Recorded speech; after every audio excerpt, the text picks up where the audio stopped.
آشکارسازی باب 1.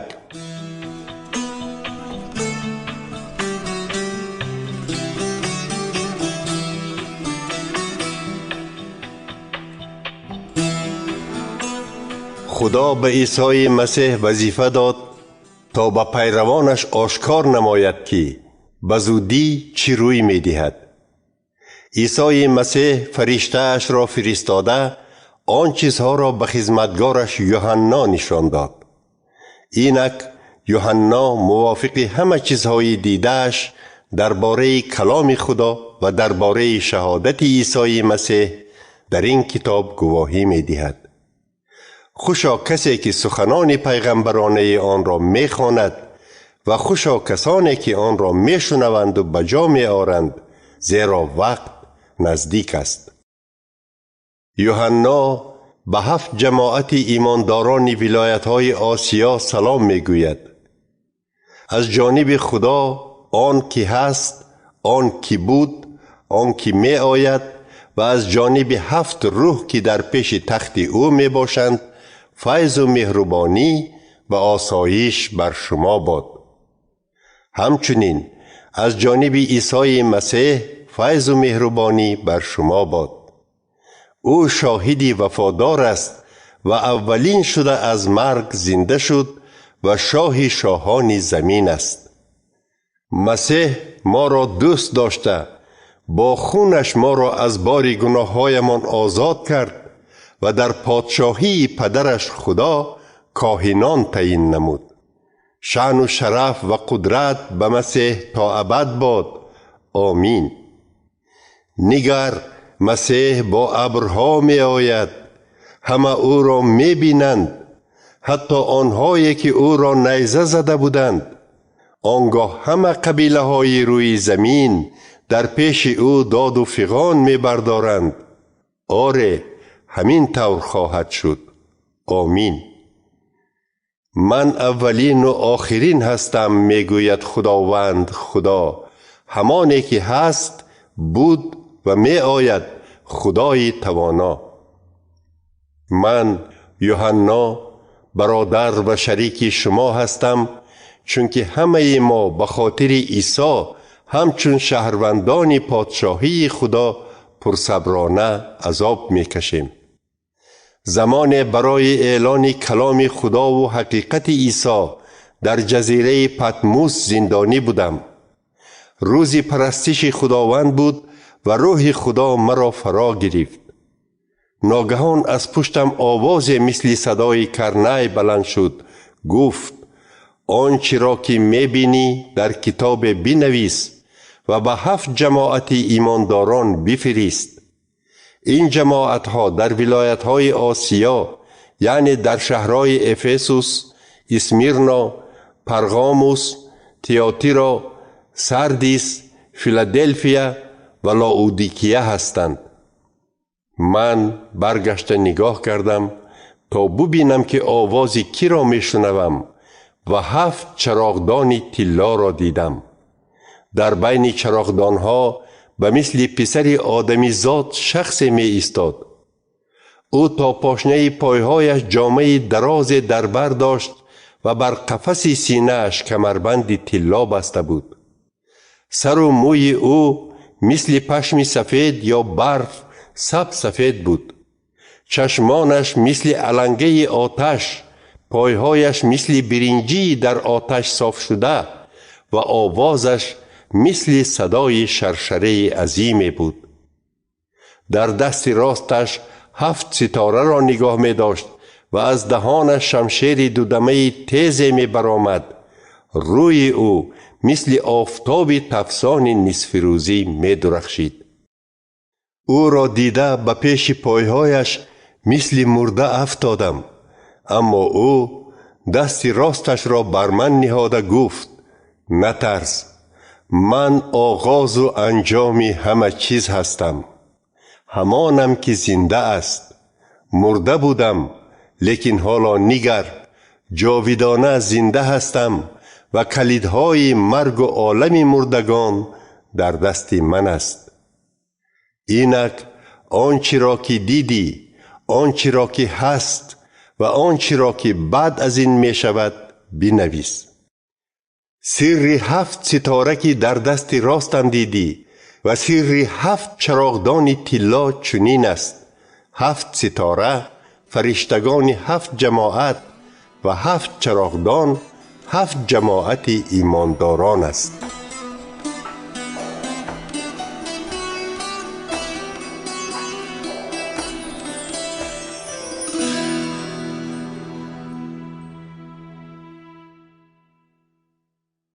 باب 2.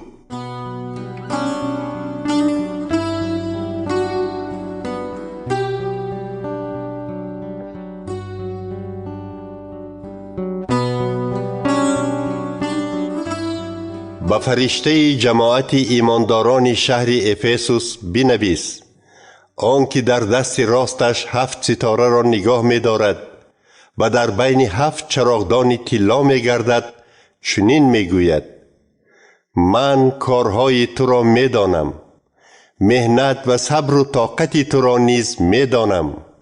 همچنین می دانم که به کردار بدکاران طاقت نمی کنی و کسانی را که خود را فرستادگان مسیح می نامند سنجیده آشکار نمودی که فرستاده او نیستند بلکه دروغ می گویند. می دانم که استوار هستی و به خاطر نام من زحمت کشیده خسته نشده ای. اما از تو برای یک چیز ناراضیم که محبت اولینت را فراموش کرده ای.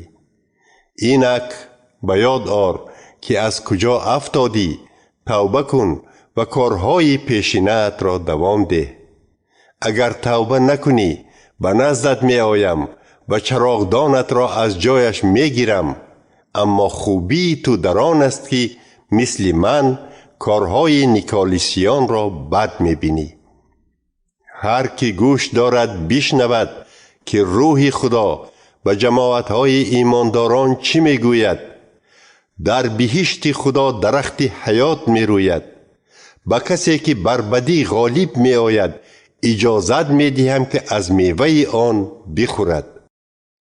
به فرشته جماعت ایمانداران شهر اسمیرنا بنویس: اولین و آخرین، همانی که مرد و زنده شد چنین می گوید: من عذاب تو و کمبغل بودنت را می دانم، لیکن در اصل تو ثروتمند هستی. باز می دانم که بعضی کسان تو را بدنام می کنند. آنها خود را یهودی می نامند، لیکن در اصل چنین نیستند بلکه یک جماعت شیطانند. از عذابی که به سرت می آید نترس. شیطان برای سنجیدن بعضی شما را به زندان می اندازد. عذاب شما 10 روز دوام می یابد. تا دم مرگ وفادار باش و من به تو تاج حیات را می دهم.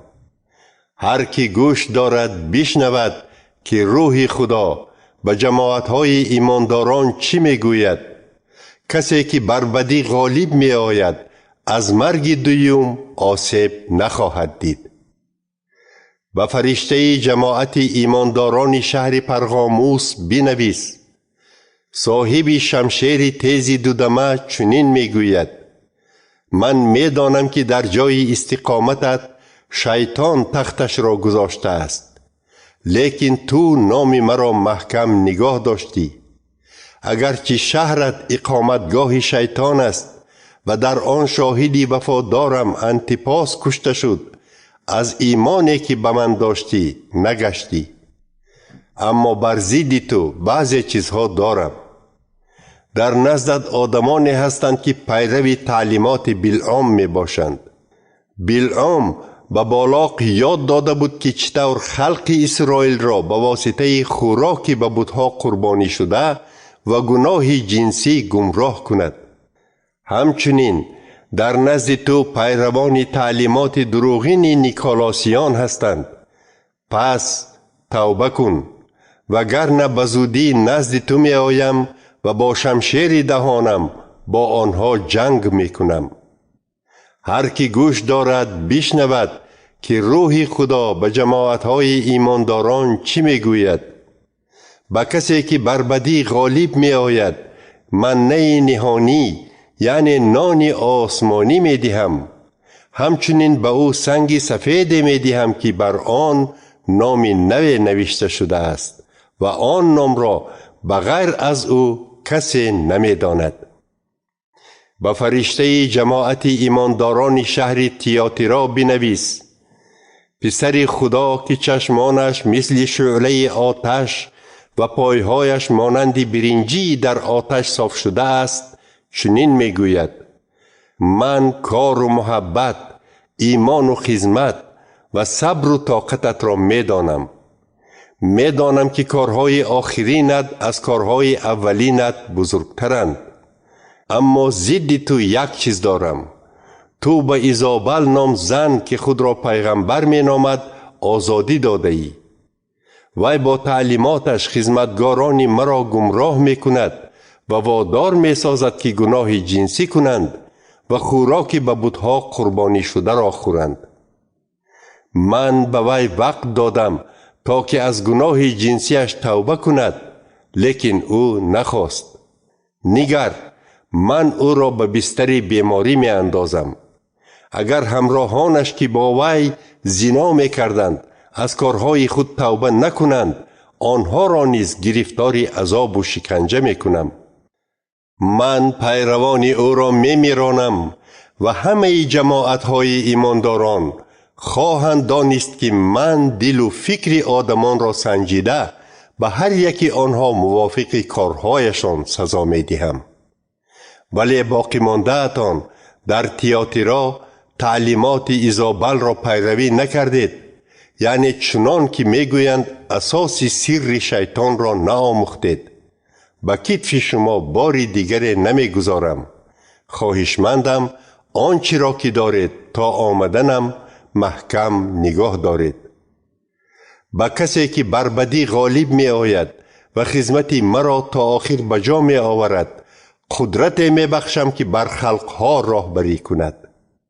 او بر سر خلقها با عصای آهنین حکمرانی می کند و آنها را مثل آنکه کوزه سفال را می شکنند زده پاره پاره می کند. چنان که من حقوق حکمرانی کردن را از پدر خود گرفتم، به او نیز ستاره صبح را می دهم. هر که گوش دارد بشنود که روح خدا به جماعتهای ایمانداران چی می گوید.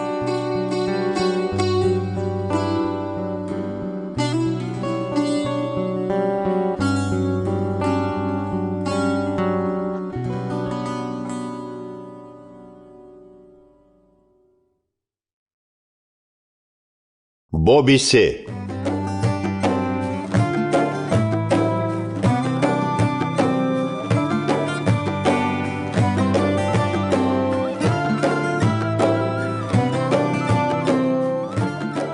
به فرشته جماعت ایمانداران شهر سردیس بنویس: آنکه 7 روح خدا و 7 ستاره دارد چنین میگوید: من کارهای تو را میدانم. تو گویا زنده ای لیکن در اصل مرده هستی. میبینم که در نظر خدای من کارهایت کامل نیستند.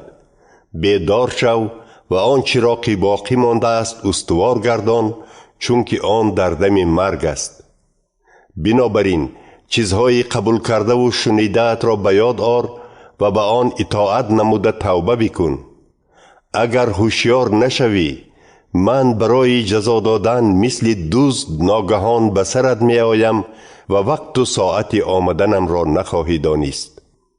با وجود این در سردیس نزد تو یک چند کسان هستند که لباس خود را داغدار نکردند و آنها با من لباس سفید در بر نموده می گردند، چون که لایق این هستند. کسی که بر بدی غالب می آید لباس سفید می پوشد و من نام او را از کتاب حیات هرگز کور نمی کنم، بلکه نامش را در حضور پدر خود و فرشتگان او خواهم خواند.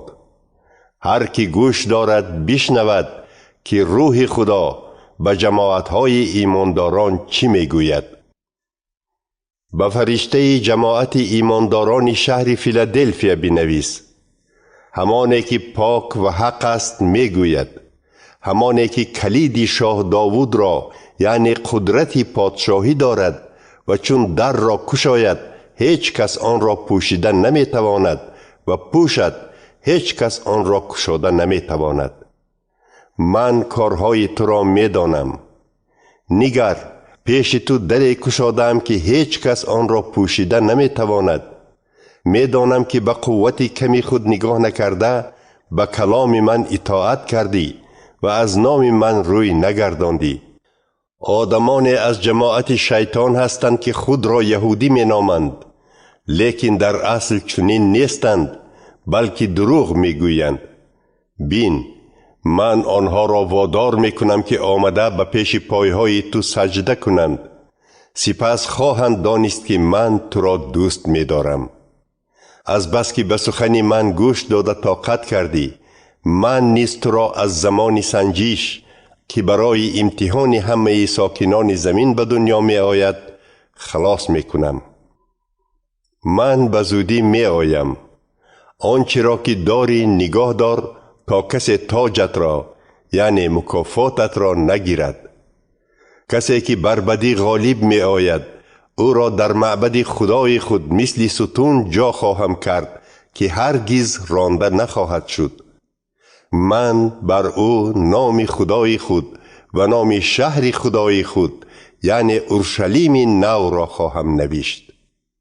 این شهر از جانب خدای من از آسمان فرود می آید. همچنین نام نو خود را نیز بر او خواهم نوشت. هر که گوش دارد بشنود که روح خدا به جماعت‌های ایمانداران چی می گوید. به فرشته جماعت ایمانداران شهر لاودیکیه بنویس: همانی که نامش آمین یعنی شاهدی وفادار و راستی و پیشوای آفریده های خداست چنین می گوید: من کارهای تو را می دانم. تو نه گرم هستی و نه خنک. کاش که یا خنک می بودی یا گرم. از بس که نه گرم و نه خنک بلکه شیرگرم هستی، تو را از دهان خود قی می کنم. تو می گویی من بای هستم، ثروت زیاد جمع کردم و به چیز محتاج نیستم، اما نمی دانی که تو ناچیز، بیچاره، قشاق، کور و لوچ هستی. به تو مصلحت می دهم که از من طلای در آتش صاف شده را بخری تا که بای شوی. از من لباس سفید بخر تا که شرمندگی لوچیت را بپوشی. باز از من مرهم خریده به چشمانت بمال تا که بینا شوی. هر کی را دوست دارم سرزنش و تربیه می کنم. پس سعی و کوشش نما و توبه کن. اینک نزد در ایستاده تق تق می کنم. کسی آواز مرا شنیده در را گشاید، در آمده با او خوراک می خورم و او با من. به کسی که بر بدی غالب می آید اجازت می دهم که با من در تختم نشیند، چنان که من بر بدی غالب آمدم و با پدر خود بر تخت او نشستم. هر که گوش دارد بشنود که روح خدا به جماعت‌های ایمانداران چی می گوید.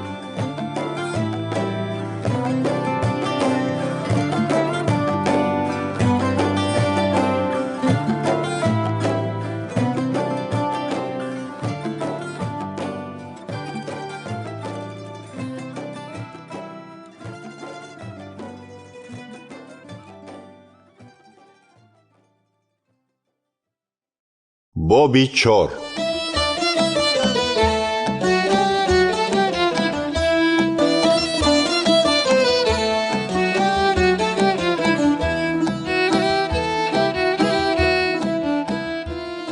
بعد این چیزها در پیشم دری را دیدم که سوی آسمان گشاده بود. سپس باز همان آوازی شنیدم به گوشم رسید که مثل کرنه صدا می داد. آواز به من گفت: به اینجا برا و من به تو نشان می دهم که من بعد چی روی می دهد. روح خدا در حال مرا فرا گرفت و دیدم که در آسمان تخت گذاشته شده است و بر آن خدا نشسته است. او مانند سنگ یشم و عقیق می درخشید و گرداگرد تختش رنگین کمان مثل سنگ زمرد درخشان بود. در گرد تختش 24 تخت دیگر می ایستاد و 24 پیر سفید پوش بر آنها می نشستند که هر یکی بر سرش تاج طلا داشت. از تخت خدا رعد و برق غلغله می زد. در نزد تخت 7 چراغ آتش می سوخت که آنها 7 روح خدا می باشند. رو بروی تخت چیزی به مثل بحر بود که به سنگ صاف و شفاف مانندی داشت و مثل شیشه هموار بود. در میان جا و گرداگرد تخت خدا 4 مخلوق زنده بودند که از پیش و قفا چشمان زیاد داشتند. مخلوق یکم مثل شیر و دویم مثل برزگاو بود. مخلوق سیوم روی آدمی داشت و چهارم مثل عقاب پرواز کننده بود. هر مخلوق 6 بال داشت و از درون و بیرون پر از چشم بود. آنها شب و روز به ایست تکرار می کنند: پاک پاک پاک است خداوند خدای توانا، همانی که بود هست و می آید. هنگامی که مخلوقان به تخت نشین، یعنی به خدایی که تا ابد زنده است، حمد و ثنا خوانده اظهار سپاس و احترام می کنند، 24 پیر به خدای تخت نشین که تا ابد زنده است سجده می کنند و تاجهای خود را پیش تخت خدا گذاشته می گویند: ای خداوند و خدای ما، تو لایق بزرگی، عزت و قدرتمندی هستی، چون که همه چیز را آفریدی. با خواست تو آنها وجود دارند و آفریده شدند.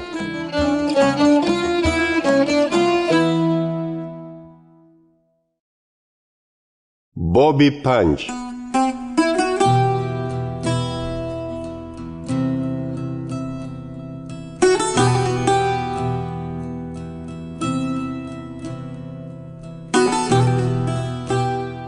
سپس در دست راست خدا که بر تخت می نشست کتابی را دیدم.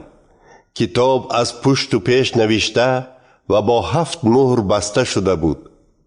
اینک فرشته توانای را دیدم که با آواز بلند اعلان می کند: کی سزاوار است که مهرهای این کتاب را کنده آن را گشاید؟ اما کسی در آسمان و زمین و زیر زمین یافت نشد که آن کتاب را گشاده یا به درونش نگاه کرده تواند. من زار زار گریه کردم، چون که کسی سزاوار یافت نشد که کتاب را گشاید یا به درون آن نگاه کند. آنگاه یکی از پیران به من گفت: گریه نکن، نگر، شیر از قبیله یهودا یعنی عیسی غالب آمد. او ریشه شاه داوود است و 7 مهر را کنده کتاب را گشاده می تواند.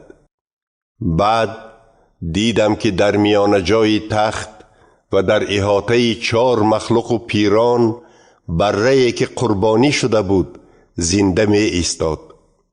بره 7 شاخ و 7 چشم دارد که آنها 7 روح خدا بوده و تمام زمین فرستاده شده اند. اینک بره نزدیک شده از دست راست تخت نشین یعنی خدا کتاب را گرفت. هنگام گرفتن کتاب 4 مخلوق و 24 پیر خود را پیش پایهای بره پرتافتند. هر کدامشان اسباب موسیقی تاری و کاسه طلایی پر از سوختنی های خوشبوی داشتند که آن دعاهای خلق خداست.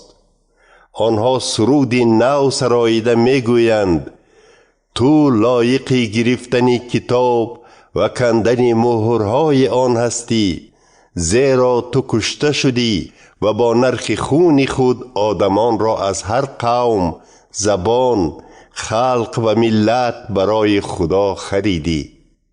تو آنها را برای خدای ما در پادشاهی او کاهین تعیین کردی و آنها در زمین پادشاهی خواهند کرد. سپس در گرد تخت و مخلوقان و پیران فرشتگانی زیاده را دیدم که شماره اشان به حساب بود. شنیدم که آنها با آوازی بلند میگویند: بره کشته شده لایق قدرت و ثروت، حکمت و قوت و بزرگی و ستایش و احترام است. بعد شنیدم که هر آفریده آسمان و زمین و زیر زمین و درون بحر چنین سرود میخوانند: به تخت نشین و بره ستایش و احترام، شأن و شرف و قدرت تا ابد باد. آنگاه 4 مخلوق گفتند: آمین. و پیران رو به زمین نهاده سجده کردند.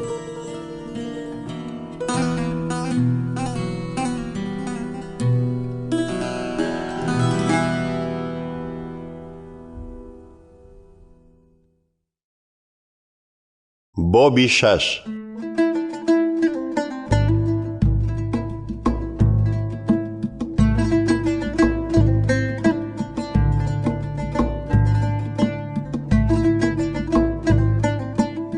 سپس دیدم که بره از آن 7 مهر یک تاش را کند و به گوشم رسید که یکی از آن 4 مخلوق با صدایی مثل رعد میگوید: بیا.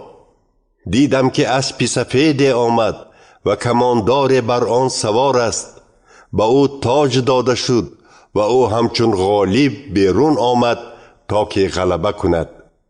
چون بره مهر دوم را گشاد، آواز مخلوق دوم را شنیدم که میگوید: بیا.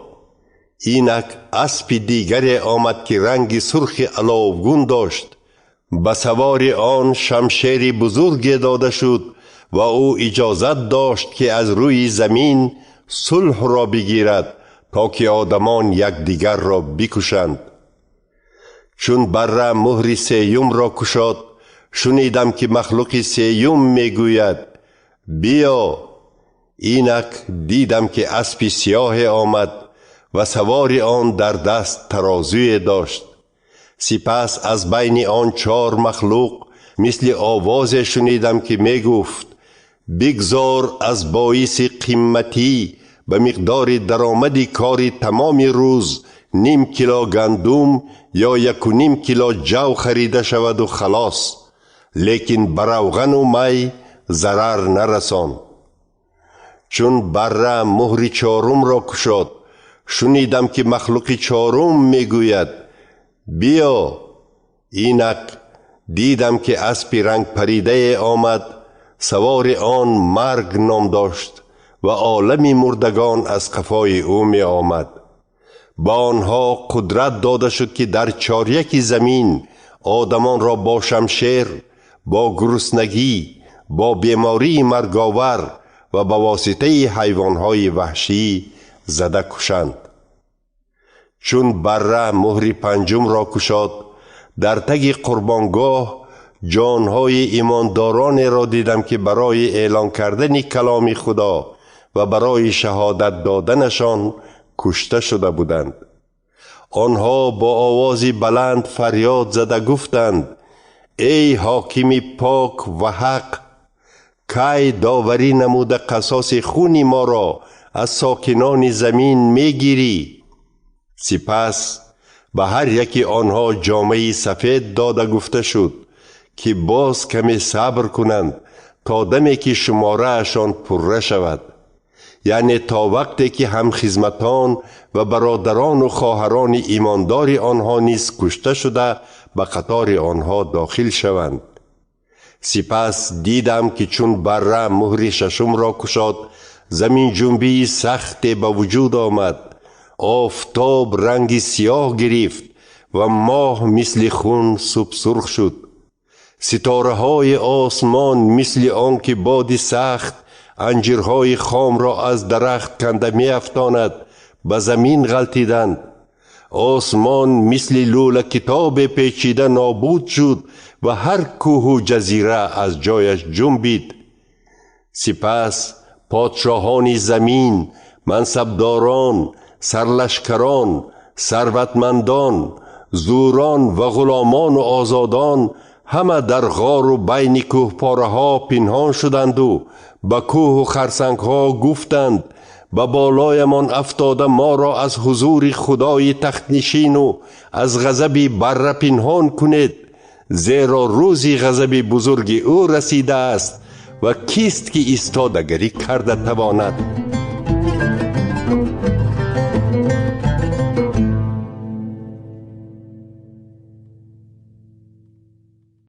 باب 7.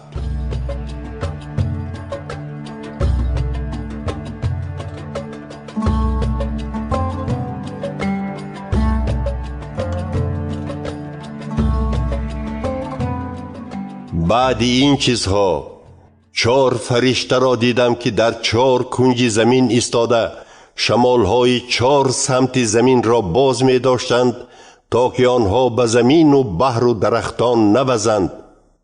باز یک فرشته دیگر را دیدم که از شرق بالا می آمد و در دستش مهر خدای زنده را داشت. او با آواز بلند به 4 فرشته که به آنها حقوق به زمین و بحر ضرر رساندن داده شده بود فریاد زده گفت: به زمین و بحر و درختان ضرر نرسانید تا دمی که مهر خدای ما را به پیشانی بندگانش گذاریم. سپس شماره مهر زده شدگان به گوشم رسید. آنها 144,000 کس از همه قبیله های خلق اسرائیل بودند.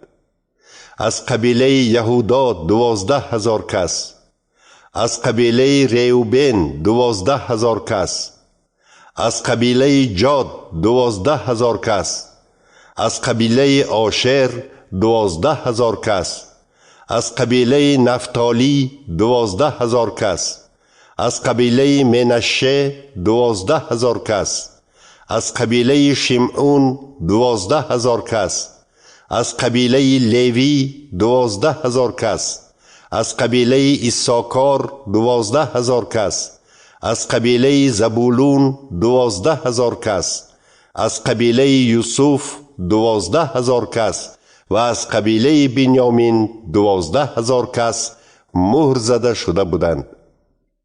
بعد این چیزها نگاه کرده مردم زیاد را دیدم که کسی آنها را شمرده نمی توانست. آدمان از هر ملت و قوم و خلق و زبان بودند. آنها جامه های سفید در بر کرده و همچون رمز شادی نوده های نهالان را به دست گرفته در پیش تخت و بره ایستاده اند. آنها با آواز بلند می گویند: خدای ما بر تختش نشسته، نجات از اوست و از آن بره. همه فرشتگان که گردی تخت، پیران و 4 مخلوق می ایستادند پیش تخت روی به زمین نهاده به خدا سجده کردند. آنها چنین می گفتند: آمین. به خدای ما باشد تا ابد ستایش و بزرگی و حکمت، هم سپاس و عزت و قدرت. آمین. یکی از پیران از من پرسید: این آدمان جامه سفید کیستند و از کجا آمدند؟ خواجم: این را شما می دانید، جواب دادم من. سپس او گفت: این آدمانی وفادار از عذاب بزرگ گذشته می آیند. آنها جامه های خود را در خون بره یعنی عیسی شسته سفید کردند. بنابراین آنها در پیش تخت خدا ایستاده شب و روز در معبد آسمان به او خدمت می کنند و خدا به آنها در منزل خود جای می دهد. این آدمان دیگر تشنه و گرسنه نمی مانند و آفتاب و گرما آنها را هرگز نمی سوزاند، زیرا بره‌ای که در میان جای تخت می ایستد آنها را چوپانی نموده به نزد چشمه های آب حیات می برد. خود خدا هر آب دیده آنها را پاک می کند.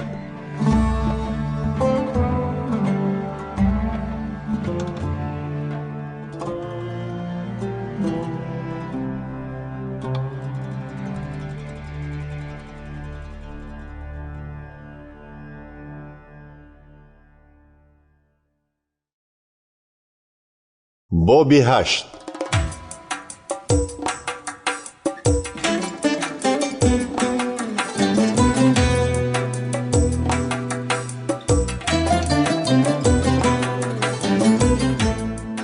چون بره مهر هفتم را گشاد، در آسمان تقریبا نیم ساعت خاموشی به میان آمد. سپس من 7 فرشته را دیدم که در پیش خدا می ایستادند. با آنها 7 کرنه داده شد. فرشته دیگر آمده نزد قربانگاه ایستاد. او در دست کفلیز طلایی داشت. با او برای سوزاندن خوشبویی زیاد داده شده بود تا که آنها را با دعاهای ایمانداران مقدس بر قربانگاه طلایی که نزد تخت بود گذارد. اینک از دست این فرشته دود خوشبویی ها با دعاهای ایمانداران مقدس به نزد خدا بالا شدند. فرشته کفلیز را از آتش قربانگاه پر کرده آن را به زمین پرتافت. از این در زمین رعد و برق و صداهای بلند به عمل آمدند و زمین جنبی روی داد. بعد آن 7 فرشته که 7 کرنه داشتند به نواختن آماده شدند. اینک با نواختن فرشته یکم به زمین ژاله و آتش خونالود بارید و 3 زمین و درختان و همه علفهای سبز سوختند. با نواختن فرشته دویم به بحر چیزی به مثل کوه بزرگ آتشین افتاد. از این 3 آب بحر به خون تبدیل یافت و 3 موجودات زنده بحر مردند و 3 کشتی ها نابود شدند. با نواختن فرشته سیوم از آسمان به 3 دریا و چشمه های آب ستاره بزرگی سوخته ایستاده افتاد که آن مثل چراغ آتش بود. نام این ستاره تلخ است. بنابراین 3 آبها تلخ شدند و از این سبب آدمان زیاد مردند. سپس با نواختن فرشته چهارم 3 آفتاب، ماه و ستارگان آسیب دیدند. آنها تاریک شدند و در 3 روز و شب روشنی نبود. سپس دیدم و شنیدم که عقاب در آسمان پرواز کرده با آواز بلند می گوید: وای وای وای بر حال آدمان که در زمین زندگی می کنند، چون که کرنه های 3 فرشته باقی مانده صدا خواهند داد.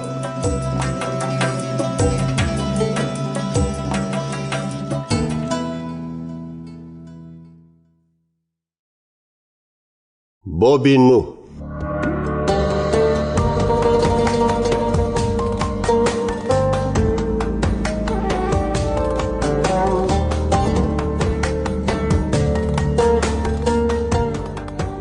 سپس فرشته پنجم کرنه خود را نواخت و ستاره را دیدم که از آسمان به زمین افتاد.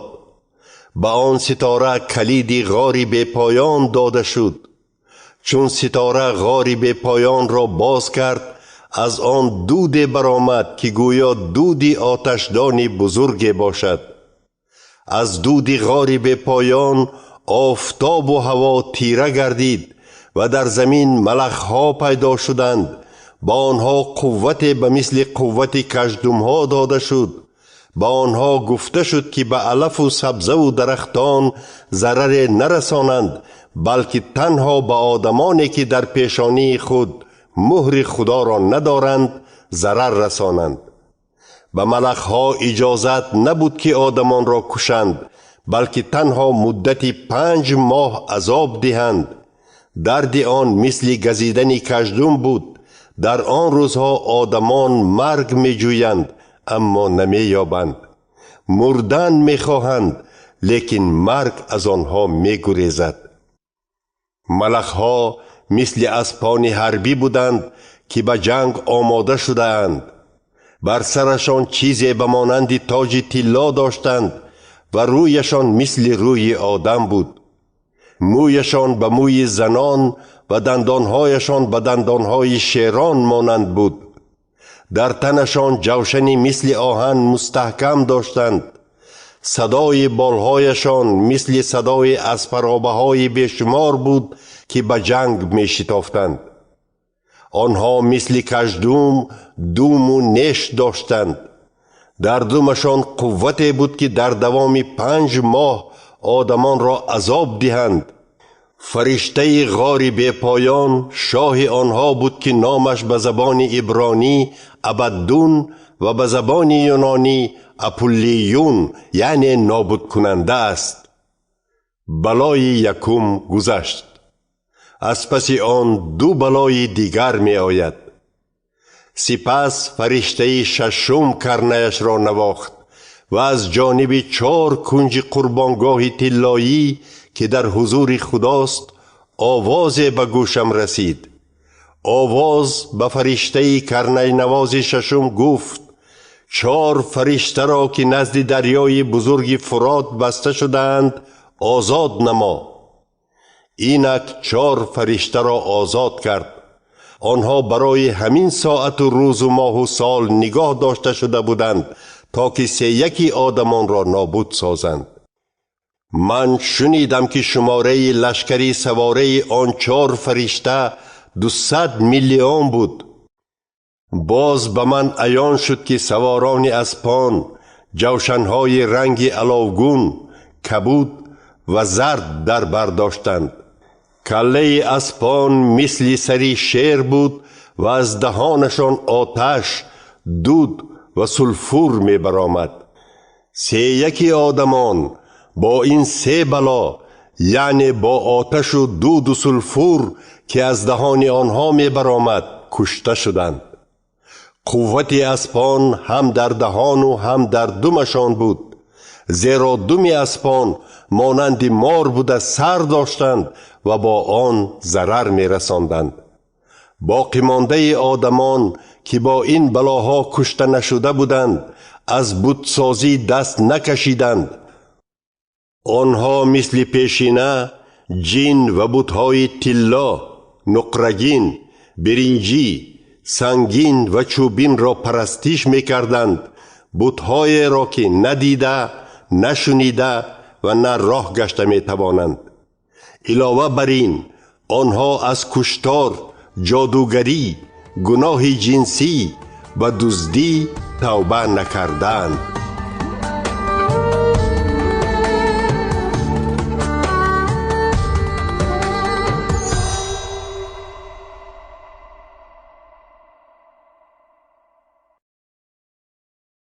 باب 10.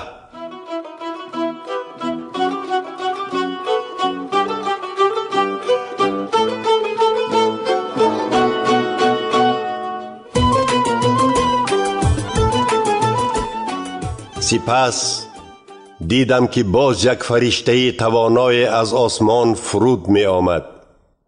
ابر او را فرا گرفته بود و در بالای سرش رنگین کمان می درخشید.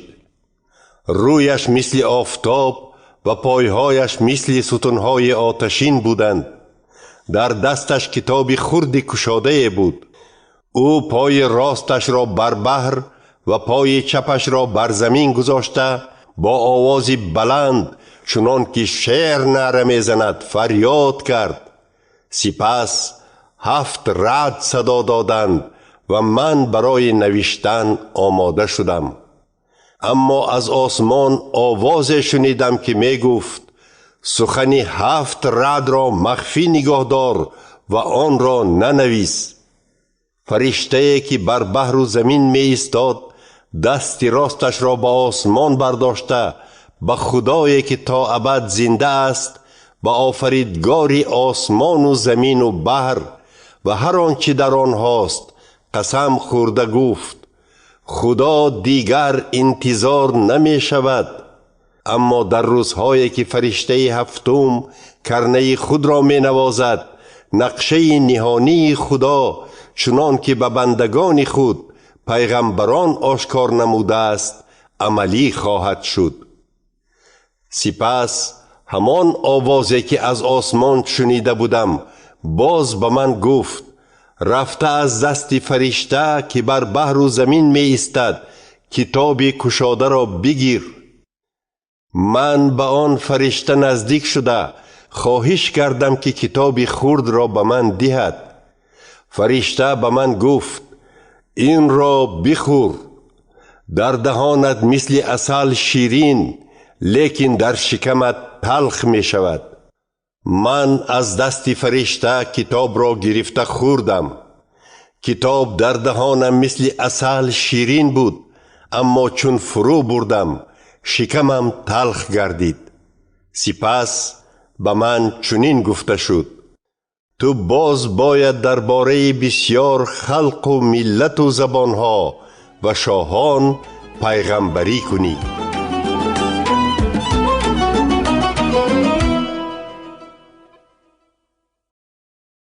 باب 11.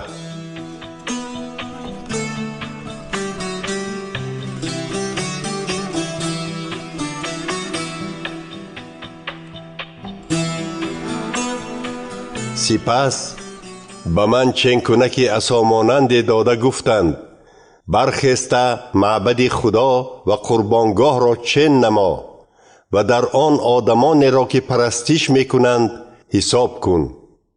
اما حولی بیرونی معبد خدا را چین نکن، چون که آن به غیر یهودیان داده شده است و آنها شهر اورشلیم مقدس را 42 ماه پایمال خواهند کرد.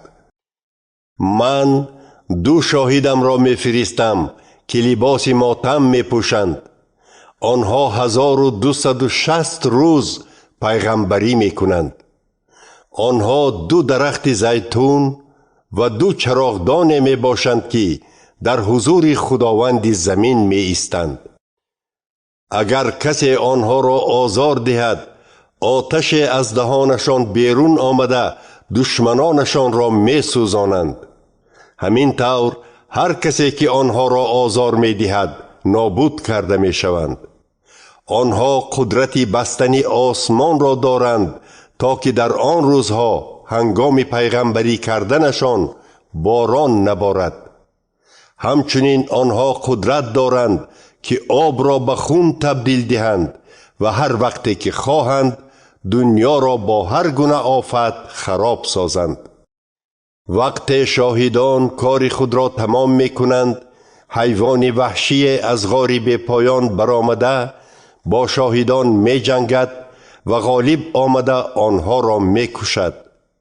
جسدهایشان در کوچه شهر بزرگ که در آن خداوند شاهدان یعنی عیسی مخکوب شده بود می خوابند. این شهر به طور رمزی سدوم و مصر نامیده می شود. اهل هر خلق و قوم و زبان و ملت 3.5 روز جسدهایشان را تماشا می کنند و نمی گذارند که آنها را گور کنند. ساکنان زمین از مردن آنها خرسند می شوند و بزم آراسته به همدیگر تحفه می فرستند، چون که این 2 پیغمبر آنها را عذاب می دادند. اما پس از 3.5 روز از جانب خدا نفس حیات آمده به شاهدان می درآید و آنها به پا می خیزند. هر کس که آنها را می دید به ترس و هراس می افتاد. سپس آن 2 پیغمبر از آسمان آوازی بلند می شنوند که به آنها می گوید به اینجا برآیید. آنها در پیش نظر دشمنان خود روی ابر به آسمان می برآیند. همان ساعت زمین جنبی سخت به عمل می آید که 10% شهر را خراب می کند. 7,000 آدم نابود می شود و باقی ماندگان به ترس و هراس افتاده خدای آسمان را بزرگ می خوانند. اینک بلای 2 گذشت، لیکن بلای 3 با شتاب می آید. سپس فرشته 7 کرنه خود را نواخت و در آسمان آوازهای بلند شنیده شدند که می گفتند پادشاهی این دنیا و پادشاهی خداوند و تعیین شده او تبدیل یافت. او ابداً حکمرانی خواهد کرد. 24 پیر که در پیش خدا بر تختهای خود میشینند رو به زمین نهاده به خدا سجده کردند و گفتند خداوند خدای توانا، همانی که بود و همانی که هست، قوه بزرگت را نموده آشکار کردی به پادشاهی شروع. از این تو را سپاس گزاریم. خلقها آمدند به خشم، تو را نیز آمد غضب. وقت رسید، وقت حکم مردگان، وقت خدمتگاران و پیغمبرانت، هم ایمانداران پاکت که نامت دارند احترام و عزت. خرد و کلان همه گیرند عطا، هم خراب کنندگان زمین بگیرند ز تو جزا.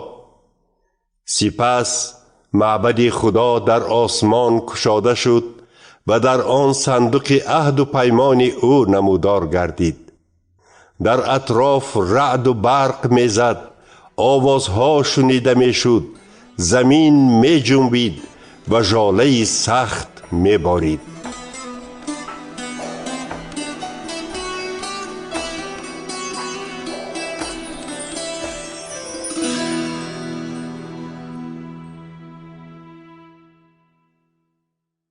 باب 12.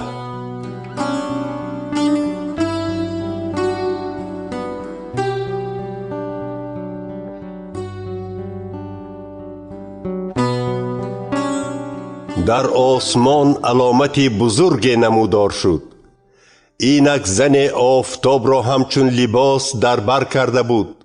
ماه زیر پایهایش می ایستاد و در سر تاج داشت که آن از 12 ستاره عبارت بود. زن حامله دار بود.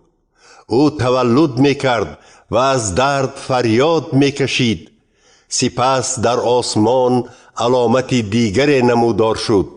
اژدهاری بزرگی علاوگونه که 7 سر و 10 شاخ داشت. بر سرهایش 7 تاج خرد بود. دم اژدهار 3 ستاره ها را از آسمان رفته به زمین می پرتافت. اژدهار در پیش زن می ایستاد تا که کودک او را در برابر تولد شدنش فرو برد. عاقبت زن پسر تولد کرد و کودک در حال از پیش اژدهار به سوی خدا و تخت او برده شد، زیرا این کودک همه خلقها را با عصای آهنین حکمرانی خواهد کرد. زن گریخته به جای رفت که خدا در بیابان آماده کرده بود. در آنجا او 1260 روز نگاهبانی کرده شد. در آسمان جنگ سر زد. فرشته بزرگ میکائیل با فرشتگانش بر ضد اژدهار می جنگید و اژدهار با فرشتگان خود حمله جوابی می گرداند. اما زور اژدهار نرسید و او همراه فرشتگانش جای خود را در آسمان از دست داد. این اژدهار بزرگ جثه ماری قدیمه است که ابلیس و شیطان نام داشته تمام جهان را گمراه می کند. او همراه فرشتگانش به زمین افکنده شد. در آسمان آوازی بلند شنیدم که می گفت اینک نجات، قوت و پادشاهی خدای ما و قدرت تعیین شده او فرا رسید. زیرا عیبدار کننده برادران و خواهرانمان که آنها را شب و روز در پیش خدایمان سیاه می کرد به زیر افکنده شد. آنها با خون بره که همان عیسی است و با کلام شهادت درباره او بر شیطان غالب آمدند. زیرا جان خود را تا دم مرگ دریغ نداشتند. شادی کنید ای آسمان ها و ساکنان آن، اما وای بر حال بحر و زمین، چون که شیطان بر شما فرود آمد. او سخت خشمگین است، زیرا می داند که وقتش کم مانده است. اژدهار چون فهمید که به زمین افکنده شد، زنی را که پسر تولد کرده بود پیگیری نمود. اما به زن مثل بالهای عقاب دو بالی بزرگ داده شد تا به جای پرواز کند که با او در بیابان آماده شده بود.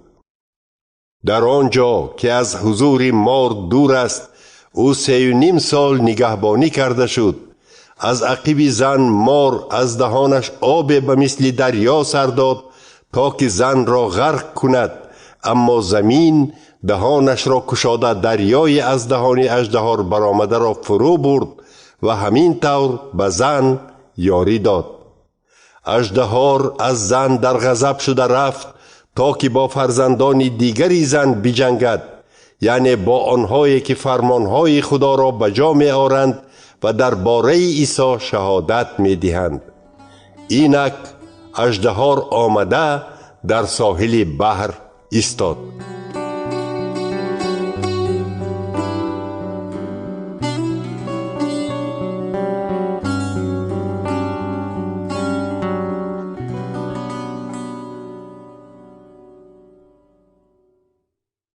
باب 13.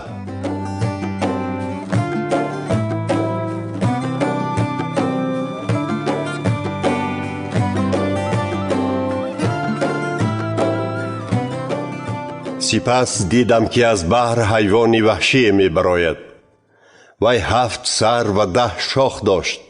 بر شاخهای وی 10 تاج خرد بود و در سرهایش نامهای حقارت‌آمیز نوشته شده بودند. حیوان مانندی پلنگ بود، اما پایهایش مثل پایهای خرس و دهانش مثل دهان شیر بود. اژدها به این حیوان قوت، تخت و قدرت بزرگ خود را داد. چنین می نمود که یک سری حیوان زخم مرگاور داشت لیکن صحت شد. تمام دنیا حیوان را با حیرت پیروی می کرد. مردم اژدها را پرستش می کردند چون که به حیوان قدرت داده بود. همچنین حیوان وحشی را پرستش کنان گفتند: کیست که به حیوان وحشی مانند باشد؟ کیست که با وی جنگ کرده تواند؟ به حیوان دهان داده شد که سخنان هوابلندانه و حقارت‌آمیز می گفت. به وی قدرت داده شد که 42 ماه حکمرانی نماید. وی دهان خود را بر ضد خدا باز کرد تا که نام و منزل او و همه ساکنان آسمان را دشنام دهد. حیوان به اختیار خود گذاشته شده بود که بر ضد ایمانداران مقدس جنگیده غالب آید. به وی قدرت داده شده بود که بر تمام قوم و خلق و زبان و ملتها حکمرانی نماید. اینک همه ساکنان زمین حیوان را پرستش خواهند کرد، زیرا نامهای آنها از زمان بنیادگذاری دنیا در کتاب حیات بره که کشته شد نوشته نشده است. هر که گوش دارد آنچه را که روح خدا به جماعتهای ایمانداران میگوید بشنود. به کی اسیری نصیب کرده باشد رود به اسیری، به کی دم شمشیر نصیب شده باشد افتد ز شمشیر. همه این از ایمانداران مقدس صبر و طاقت و ایمان طلب می کند. سپس حیوان وحشی دیگر را دیدم که از زمین می برآمد. وی به مانند بره 2 شاخ داشت، لیکن همچون اژدها گپ می زد. این حیوان تمام قدرت حیوان یکم را استفاده برده از نام او عمل می کرد. وی ساکنان زمین را مجبور می نمود که حیوان یکم را پرستش کنند، یعنی همان را که زخم مرگاورش صحت شده است. این حیوان دوم علامتهای بزرگ نشان می دهد و حتی در پیش چشم آدمان از آسمان به زمین آتش می باراند. او با این علامتها که برای نشان دادنشان حیوان یکم اجازت داده بود ساکنان زمین را گمراه می کرد. وی به آنها فرمود که هیکل حیوان را بسازند، همان حیوان را که از شمشیر زخمی شد ولی زنده ماند. به حیوان دوم قوت داده شد که هیکل حیوان را زنده کند، به طرزی که هیکل سخن و عمل کرده تواند و آدمانی که وی را پرستش نمی کنند کشته شوند. همچنین وی همه آدمان را یعنی خرد و کلان، ثروتمند و کمبغل، آزاد و غلام را مجبور می کند که به دست راست یا پیشانی خود نشانه زنند تا کسی بجز آنهایی که نشانه دارند خرید و فروش کردن نتواند. نشانه نام یا رقم نام حیوان است. اینجا حکمت در کار است. آدمی با فهم بگذار رقم حیوان وحشی را حساب کند، زیرا این رقم آدمی است و آن 666 است.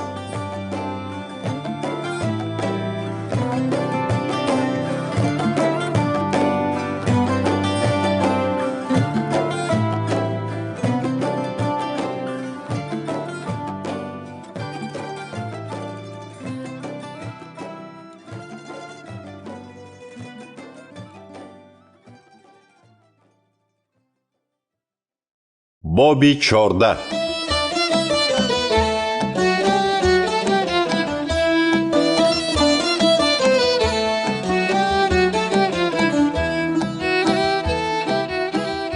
سپس نگاه کرده دیدم که همراه بره یعنی عیسی 144,000 کس بر کوه سیان می ایستند.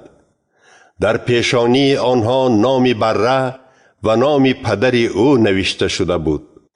این لحظه از آسمان صدای شنیدم که مثل شووش آب خیلی کلان و صدای بلندی رعد بود. در برابر این صدا چنین به گوش می رسید که گویا تارنوازان زیاد می نواخته باشند. آن 144,000 کس در پیش تخت 4 مخلوق زنده و پیران ایستاده سرودی نو می سراییدند.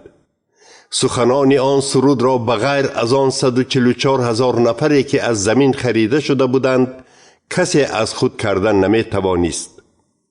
اینها شخصانی می باشند که هیچگاه با زن هم بستر نشدند، بلکه خود را پره به خدمت خدا سپرده بره را به هر جایی که می رفت پیروی می نمودند.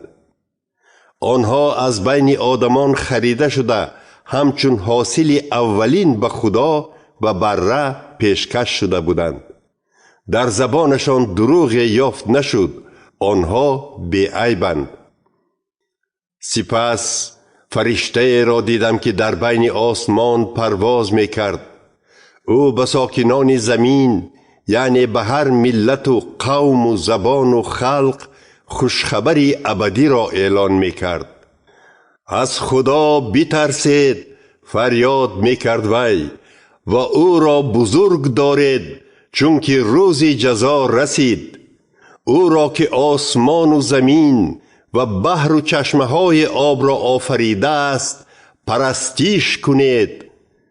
از قفای وی فرشته دویم آمده گفت: شکست خورد شهر بزرگ بابیل، همانی که با می شهوت گناه جنسیش همه خلقها را مست کرده بود.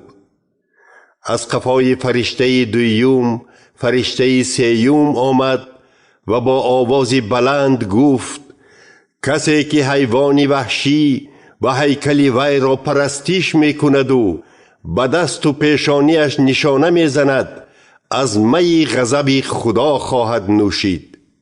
این می پرزور است که به کاسه غضب خدا ریخته شده است. وی در پیش نظر فرشتگان مقدس و بره در آتش و سلفور عذاب خواهد کشید.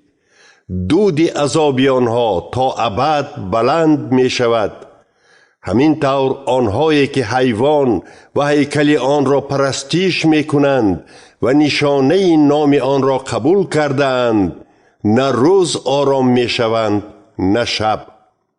این همه صبر و طاقت ایمانداران مقدس را طلب می کند، یعنی آنهایی را که فرمانهای خدا را اجرا می کنند و به عیسی وفادار می مانند. سپس آوازی را از آسمان شنیدم که می گفت: چنین بنویس: پس از این آنهایی که به خداوند روی آورده ترک جهان کردند مبارک هستند. بله، می گوید روح خدا، آنها از مهنت خود راحت خواهند کرد، چون که مکافات کارهایشان را می گیرند. سپس نگاه کرده ابری سفید را دیدم. بر ابر شخصی می نشست که به پسر آدمی زاد مانند بود. او بر سر تاج طلا و در دست داسی تیز داشت. همین لحظه از معبد فرشته دیگری برآمده به شخصی که بر ابر می نشست گفت: داس خود را گرفته درو نما، حاصل زمین پخته وقت درو رسیده است. مردم را همچون غله جمع آور و آنها را داوری بکن. اینک شخصی که بر ابر می نشست داس خود را به زمین پرتافت و زمین درویده شد. سپس از معبد آسمانی فرشته دیگری برآمد و او نیز در دستش داسی تیز داشت. بعد او فرشته دیگری از قربانگاه بیرون آمد که حکم فرمای آتش بود.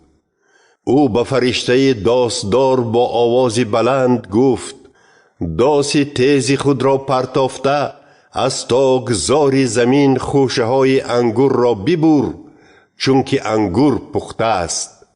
اینک آن فرشته داس خود را به زمین پرتافت و انگور را غنداشته به حوض انگور فشوری پرتافت که آن حوض بزرگی غضب خدا است. خوشه ها در آن حوض که بیرون از شهر واقع بود پایکوب کرده شدند. از حوض خون جاری شد که قد اسب بلندی و 1600 استادیه، تقریباً 300 کیلومتر درازی داشت.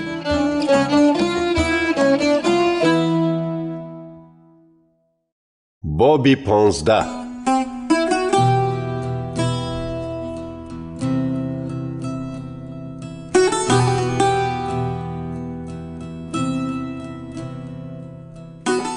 سپس در آسمان علامت بزرگ و عجایب دیگر دیدم.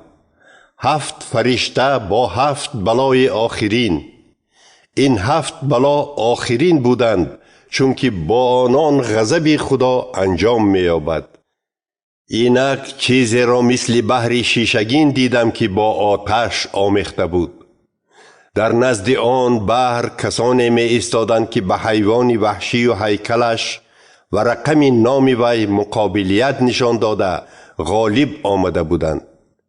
آنها در دستانشان اسباب موسیقی طاری داشتند که خدا داده بود و سرود خدمتگزار خدا موسی و بره را می خواندند.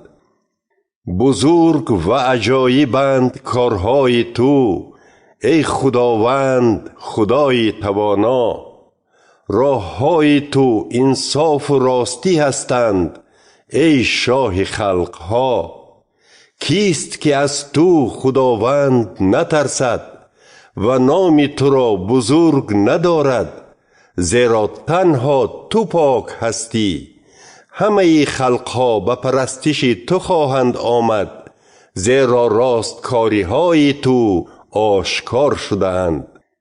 سپس دیدم که در آسمان معبد یعنی خیمه عهد و پیمان گشاده است.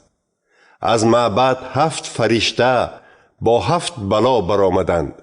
آنها لباس تازه و درخشان کتانی پوشیده بودند و در قفس سینه اشان کمربند طلا بسته بود. یکی از آن 4 مخلوق زنده به 7 فرشته 7 کاسه طلا داد.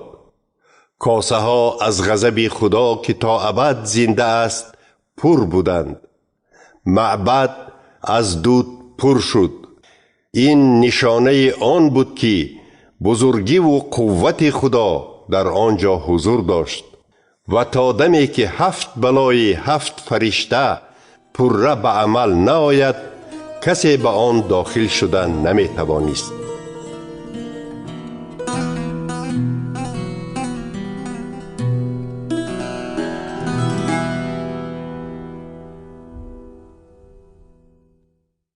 باب 16.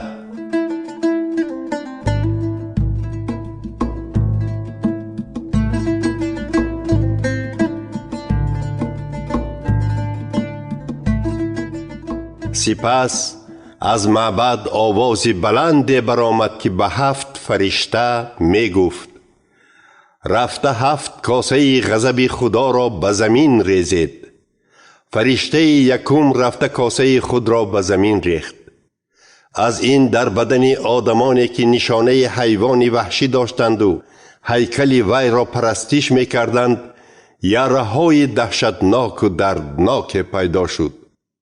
فرشته دویم کاسه خود را به بحر ریخت. از این آب بحر مثل خون مرده شد و همه موجودات زنده بحر نابود شدند. فرشته سیوم کاسه خود را به دریا و چشمه های آب ریخت و آنها نیز به خون تبدیل یافتند. سپس شنیدم که فرشته آبها چنین میگوید: ای خداوند پاک که هستی و بودی، حق بر جانب توست که چنین حکم نمودی. آنها خون ایمانداران و پیغمبران را ریختند، برای همین تو به آنها خون دادی تا بنوشند، سزای بدکاران همین است.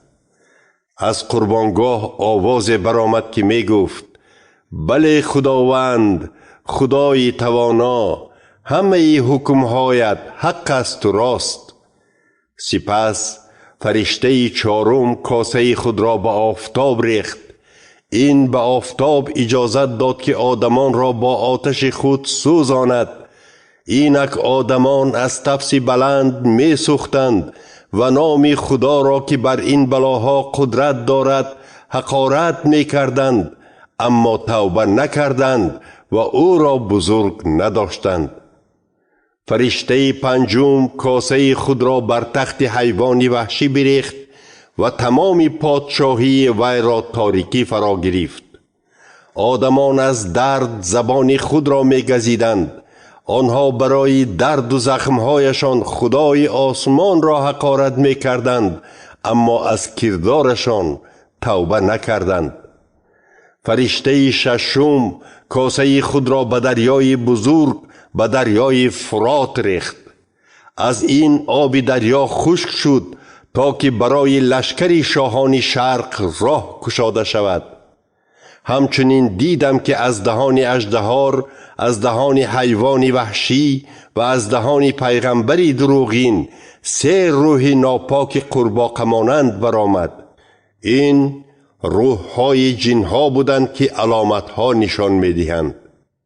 آنها به نزد پادشاهان زمین می‌روند تا که آنها را به جنگ روز بزرگ خدای توانا جمع کنند. هوشیار باش، میگوید عیسی، من مانند دزد ناگهان می آیم. خوشا کسی که لباسش بر تن مرا انتظار می شود، زیرا لوچ و عریان گشته شرمنده نخواهد شد. سپس روح‌های پلید پادشاهان را در جای جمع آوردند که به زبان عبرانی هرمجدون نام دارد. عاقبت فرشته هفتم کاسه خود را به هوا پاشید. این لحظه از تخت معبد آواز بلند برآمد که می گفت: اجرا شد.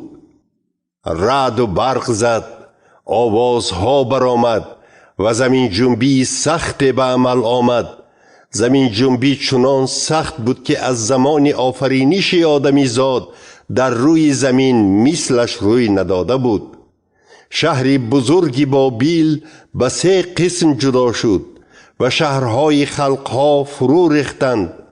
خدا گناههای بابیل بزرگ را به یاد آورده به وی کاسه می پر از خشم و غضب خود را داد. همه جزیره ها نابود و کوه ها ناپدید گردیدند. از آسمان به سر آدمان چنان ژاله کلان کلان می بارید که وزن هر کدامش تقریباً 50 کیلو بود. از بس که بلای ژاله بسیار دهشتناک بود، آدمان خدا را حقارت می کردند.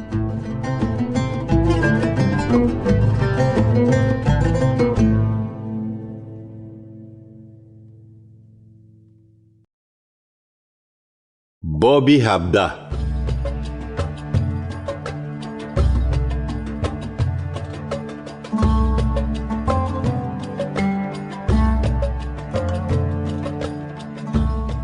سپس یکی از 7 فرشته که 7 کاسه داشت آمده به من گفت: بیا، من به تو جزای فاحشه مشهور را نشان می دهم، یعنی جزای همان شهر را که بروی دریاهای زیاد بنا یافته است.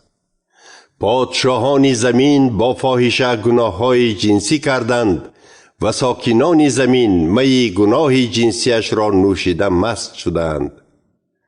فرشته مرا با یاری روح به بیابان برد. در آنجا زنی را دیدم که بر حیوان وحشی سوپ سرخ سوار بود. حیوان وحشی 7 سر و 10 شاخ داشت و در تمام بدنش سخنان حقارت آمیز نوشته شده بود. زن لباس شاهانه سرخ و بنفش پوشیده با طلا و سنگهای قیمت بها و مرواریدها آرا یافته بود. در دست کاسه طلا داشت که از چیزهای نفرت انگیز و افلاس گناههای جنسیش پر بود. در پیشانی وی نام نوشته شده بود که آن سیر است. بابل بزرگ، مادر فاحشگان و چیزهای نفرت انگیز زمین. دیدم که آن زن خون ایمانداران مقدس و شاهدان عیسی را نوشیده مست شده است. از دیدن وی سخت حیران شدم، لیکن فرشته به من چنین گفت: برای چه حیران شدی؟ من به تو سر آنها را می‌گشایم، یعنی سر حیوان وحشی 7 سره و 10 شاخه و زنی را که بر آن سوار است. حیوان بود و حالا نیست، اما بزودی از غار بی پایان بیرون می آید و بعد نابود می شود. همه ساکنان زمین که نامهایشان از زمان بنیاد دنیا در کتاب حیات نوشته نشدند، حیوان را دیده حیران می شوند، زیرا وی بود، حالا نیست و باز می آید. برای فهمیدن این خرد لازم است. 7 سر، 7 کوه است که زن بر آنها حکمرانی می کند. 7 سر همچنین 7 پادشاهند که 5 تایشان گذشتند، 6مش هست و 7مش هنوز نآمده است. همین که آمد دیر نمی ایستد. حیوانی که بود و حالا نیست پادشاه 8م است. وی از قبیل آن 7 نفر بوده به هلاکت می رسد. 10 شاخی که دیدی 10 پادشاهانند که حالا پادشاهی خود را ندارند، لیکن با حیوان به یک مدت کوتاه قدرت شاهانه پیدا می کنند. این پادشاهان همه هم فکر بوده نیرو و قدرت خود را به حیوان می سپارند. آنها با بره یعنی با عیسی جنگ می کنند و او بر آنها غالب می آید، زیرا بره سروری سروران و شاه شاهان است و همراهانش انتخاب شدگان و وفاداران نامیده شده اند. سپس فرشته به من گفت: آبهایی که شهر بر آنها بنا یافته است و فاحشه بر آن حکمرانی می کند، خلقها، توده‌های مردم و ملتها و زبانها می باشند. این 10 شاخ و حیوانی که دیدی فاحشه را بد خواهند دید. آنها وی را خراب کرده لوچ خواهند ماند و جسمش را خورده می سوزانند. زیرا خدا به دل آنها انداخته است که قرار او را اجرا نمایند، یعنی به حیوان یک دلانه قدرت شاهی خود را سپارند تا دمی که سخن خدا اجرا شود. اینک زنی دیدد شهری بزرگ است که بر همه پادشاهان زمین حکمرانی می کند.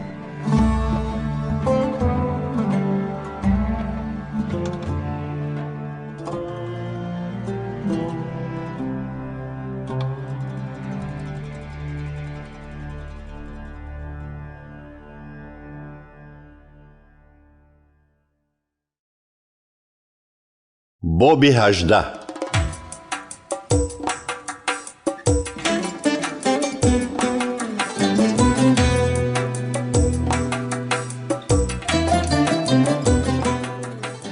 بعد این چیزها فرشته را دیدم که با قدرت بزرگ از آسمان فرود می آمد. از درخش او زمین روشن شد.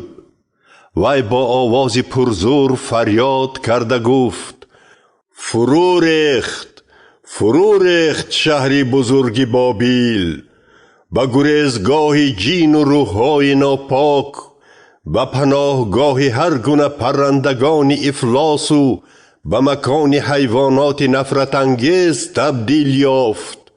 زیرا این شهر همچون فاحشه به همه خلقها می پرزور گناههای جنسیش را نوشانیده آنها را مست کرده است. شاهان زمین با وی هم بستر شدند و سوداگران زمین از بدنفسی او ثروتمند شدند. سپس از آسمان آواز دیگر شنیدم که می گفت: خلق من، از آن بیرون آی تا که در گناه های این شهر شریک نباشی و به مصیبتی که برای وی پیش بینی شده است گرفتار نگردی. زیرا گناههایش تا به آسمان زیاد شده اند و خدا جنایتهایشان را در یاد دارد. پس پاداش او را دهید چنان که وی می داد. برای هر کارش دوچند پاداش دهید. در همان کاسه که می آماده می کرد به وی دوچند می بدهید، تا به اندازه که خود را بزرگ می حسابید و عیش و نوش می کرد رنج و عذاب دهید. زیرا در دل خود چنین می گفت: من بیوه نیستم، بلکه مثل ملکه می نشینم و هیچگاه ماتم نخواهم گرفت. بنابراین همه بلاهایش، مرگ، غم و غصه و گرسنگی در یک روز به سرش می آیند. وی در آتش خواهد سوخت، چون که جزا دهنده‌اش خداوند خدای تواناست. پادشاهان زمین که با وی گناههای جنسی و عیش و نوش می کردند، دود سوختارش را دیده به حالش فغان می کشند و به قفس سینه اشان مشت می زنند. آنها از ترس عذابش دور ایستاده می گویند: وای وای بر حال زارت، ای شهر بزرگ بابل توانا، هنوز ساعت نگذشته به هلاکت رسیدی. سوداگران زمین نیز به حال وی گریه و ناله می کنند، چون که دیگر کسی نیست که مالهایشان را خرد، یعنی طلا، نقره، سنگهای قیمتبها، مروارید، متاعهای کتان مهین، بنفش رنگ، شاهی و سرخ و هر گونه درختان خوشبوی و چیزهای از استخوان فیل و چوب قیمتبها ساخته شده و برنجی، آهن و مرمر، خوشبویی های دارچین، حنوط، لادن، ماده های خوشتم، عطریات، می، روغن زیتون، آرد خوش صفت، گندم، گاو و گوسفند، اسب و عرابه های جنگی و غلامان و کسی در کار نیست. سوداگران میگویند: چیزهای دلخواهت از تو دور شدند، تمامی ثروت و دبدبت برباد رفت و آن را دیگر نخواهی یافت. سوداگرانی که همه این مالها را به اهل شهر فروخته ثروتمند شدند، از عذاب او ترسیده خود را به کنار میگیرند. آنها گریه و ناله کنان میگویند: وای وای بر حال زارت، ای شهر بزرگ که لباسهای گرانبهای سرخ و بنفش را در بر کرده، با گوهر و مروارید و طلا خود را آرا داده بودی. اما ساعت نگذشته تمام ثروت تو نابود شد. همه سرداران کشتی، کشتی نشینان، بحرنوردان و آنان که کار و بارشان در بحر است در دور می ایستند. دود سوختارش را دیده آیا زمان مثل این شهر بزرگ شهر بود گویان فغان می بردارند.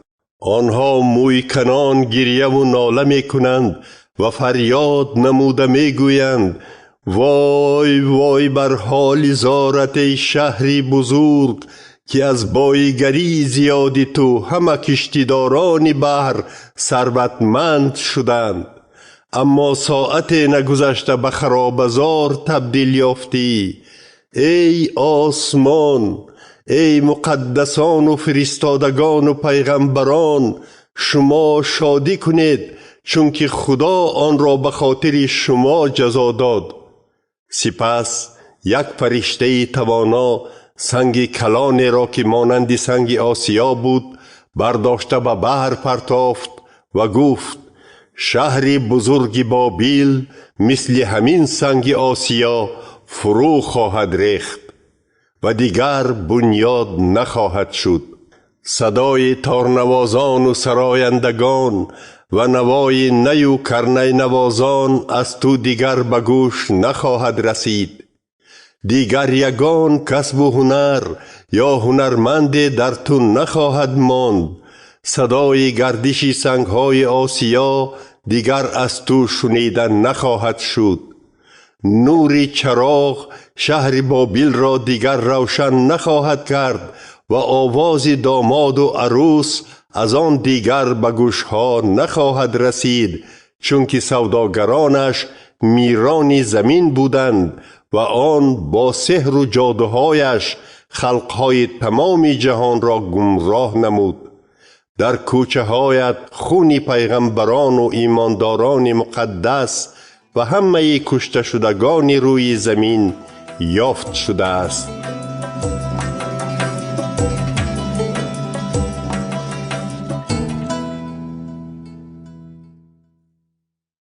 باب 19.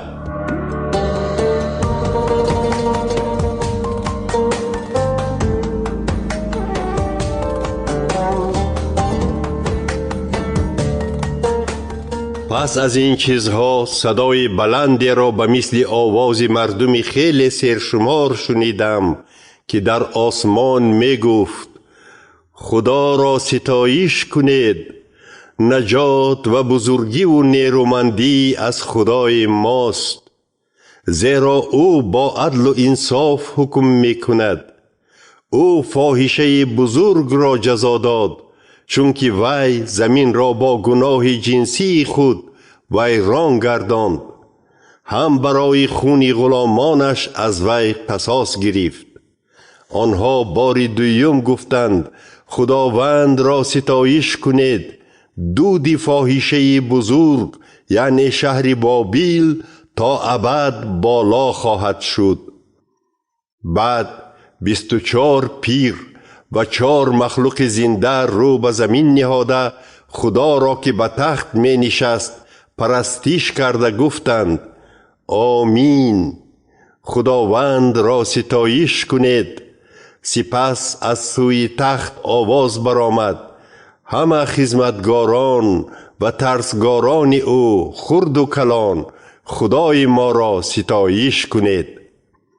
سپس به مثل آواز مردم زیاد یا صدای شرشره عظیم یا گلدراس رعد پرزور آواز شنیدم خداوند را ستایش کنید، خدای توانای ما پادشاهی می کند. بیایید شادی و خرسندی کنیم و بزرگی او را اعتراف نماییم. وقتی توی بره رسیده است و عروس او خود را آماده کرده است. عروس با اجازت از کتان مهین لباس تازه درخشان پوشیده است. کتان مهین رمز راستکاری های ایمانداران است. بعد فرشته به من گفت نویس خوشا آنهایی که به توی بره دعوت شده اند. باز گفت این سخنان راست خداست. این لحظه من به نزد پایهای فرشته افتادم تا که به وی سجده کنم، اما وی گفت این کار را نکن. من هم به مثل تو و برادران و خواهرانت که درباره عیسی شهادت می دهید خدمتگار هستم. تنها به خدا سجده نما، زیرا پیغمبران حقیقی تنها درباره عیسی شهادت می دهند. سپس آسمان را کشاده و در آن اسبی سفیدی را دیدم. سوار آن وفادار و حق نام داشت. او راستکارانه حکم می کرد و می جنگید. چشمانش چون علنگه آتش بودند و در سرش تاجهای بسیار داشت. همچنین نامی نوشته داشت که آن را غیر از خودش کسی نمی دانست. در بر لباس خونالود داشت و نام او کلام خدا است. لشکرهای آسمانی از پی او می رفتند که در تن از کتان مهین لباس تازه سفید داشتند و بر اسبهای سفید سوار بودند. از دهان شمشیر تیزی می برآمد که با آن خلقها را زده توانست و با عصای آهنین آنها را حکمرانی می کرد. همچنین می غضب خدای توانا را تیار می کرد. اینک بر لباس و ران او چنین نام نوشته شده بود: شاه شاهان و سروری سروران. سپس فرشته را دیدم که در بالای آفتاب می ایستاد. وی با آوازی بلند فریاد زده به همه پرندگانی که در بین آسمان پرواز می کردند گفت: بیایید به ضیافت بزرگ خدا جمع شوید. جسم شاهان، سرلشکران، آدمان پرزور، اسپان و سواران آنها را خورید. جسم همه آدمان، آزاد و غلام و خرد و کلان را خورید. سپس حیوان وحشی و پادشاهان زمین را با لشکرهایشان دیدم. آنها جمع آمده بودند که با سوار اسب و لشکرش جنگ کنند. اینک حیوان و پیغمبری دروغین دستگیر شدند. همان پیغمبری که پیشا پیش حیوان راه گشته علامتها نشان میداد و با این واسطه آدمان را گمراه می کرد، یعنی آنهایی را که نشانه حیوان وحشی را قبول کرده بودند و به هیکلش سجده می کردند. هر دو زنده به زنده به کولی آتش و سلفور پرتافته شدند. باقی ماندگان با شمشیری که از دهان سوار اسب می برآمد کشته شدند و همه پرندگان جسدهای آنها را خورده سیر شدند.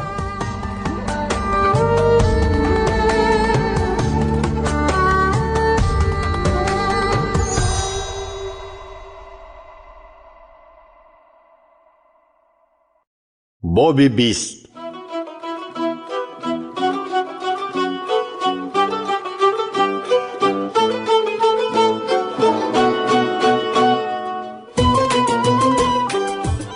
اینک دیدم که فرشته از آسمان فرود می آمد.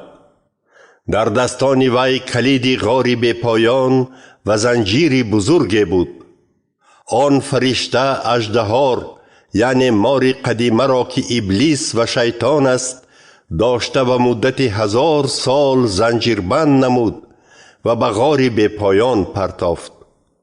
بعد سری چاه را محکم کرد و مهر زد تا که تا به آخری 1000 سال خلقها را گمراه نکند.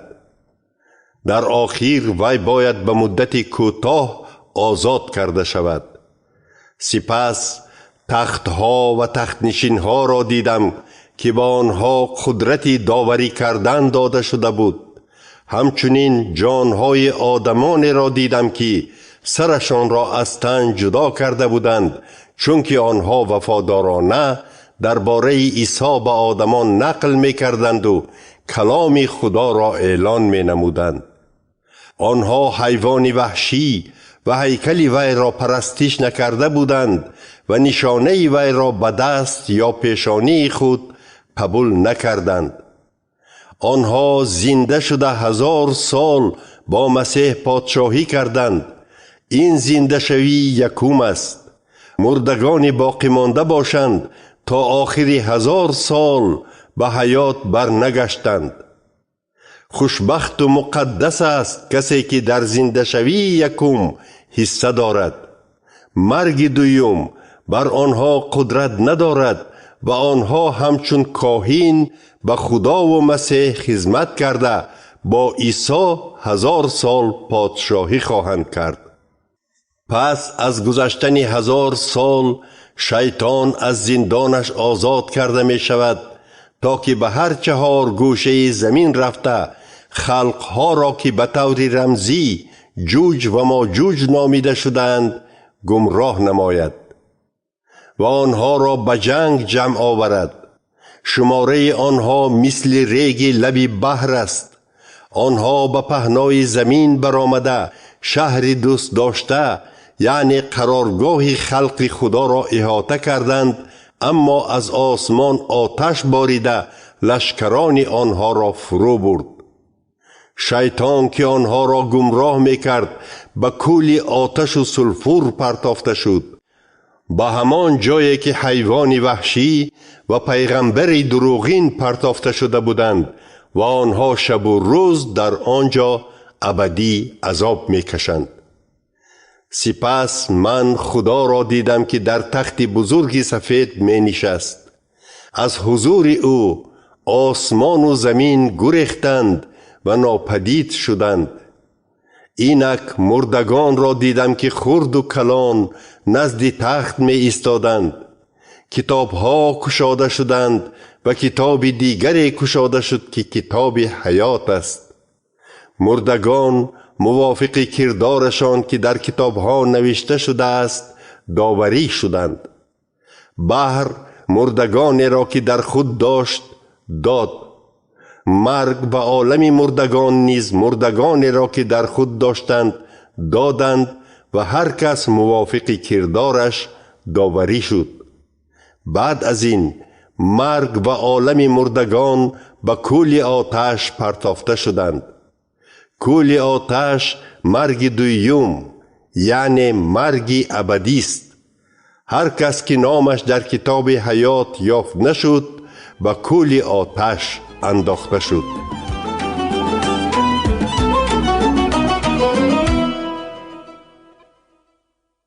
باب 21.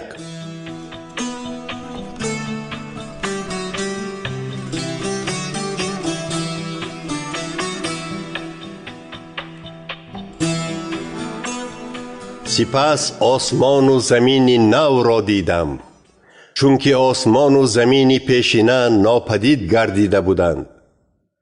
بحر نیز دیگر وجود نداشت. اینک شهر مقدس اورشلیم نو را دیدم که از آسمان از جانب خدا فرود می آمد. شهر خود را مثل عروس برای شوهر خود آرا داده بود. از جانب تخت آوازی بلندی را شنیدم: ببین، این خیمه خدا در بین آدمان است. او با آنها زندگی می کند و آنها خلق او خواهند بود. خود خدا با آنها و خدای آنها خواهد بود. خدا هر آب دیده را از چشمان آنها پاک خواهد کرد. مرگ و مصیبت، درد و داد و فغان دیگر نخواهد بود، چون که چیزهای پیشتره نیست شدند. بعد تخت نشین گفت: ببین، همه چیز را از نو می کنم. باز گفت: این را بنویس، چون که این کلام باوری ناک و حقیقت است. او سخنش را دوام داده به من گفت: اجرا شد. من اولین و آخرین و آغاز و انجام همه چیز هستم. به هر تشنه از چشمه آب حیات را رایگان می دهم. به شخص غالب همه چیز نصیب خواهد شد.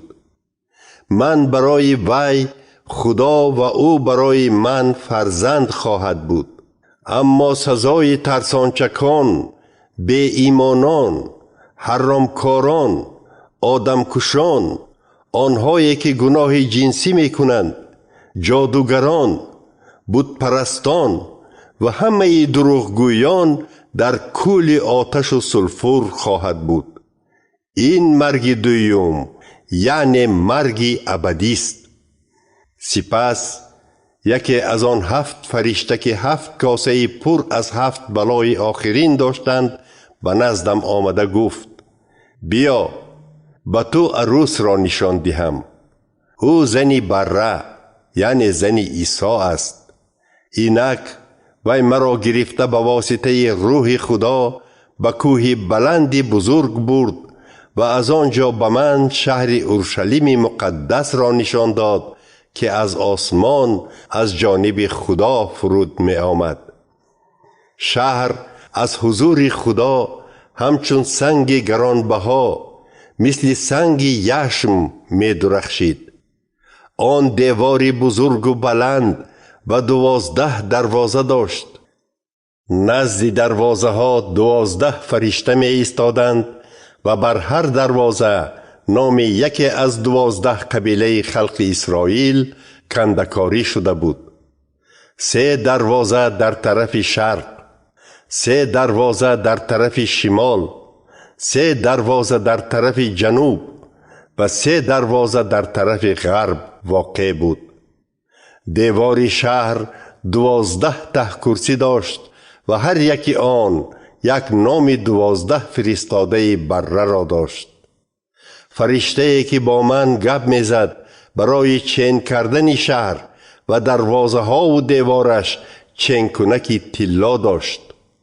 شهر شکل 4 کنجه داشت و درازی و بری آن برابر بود.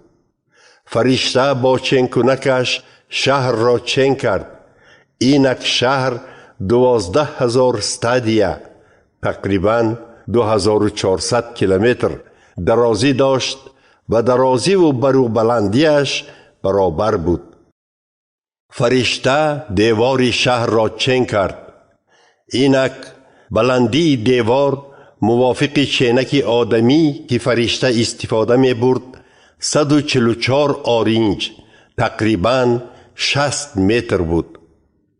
دیوار از سنگ یشم، خودی شهر باشد از طلای صافی مثل شیشه شفاف ساخته شده بود.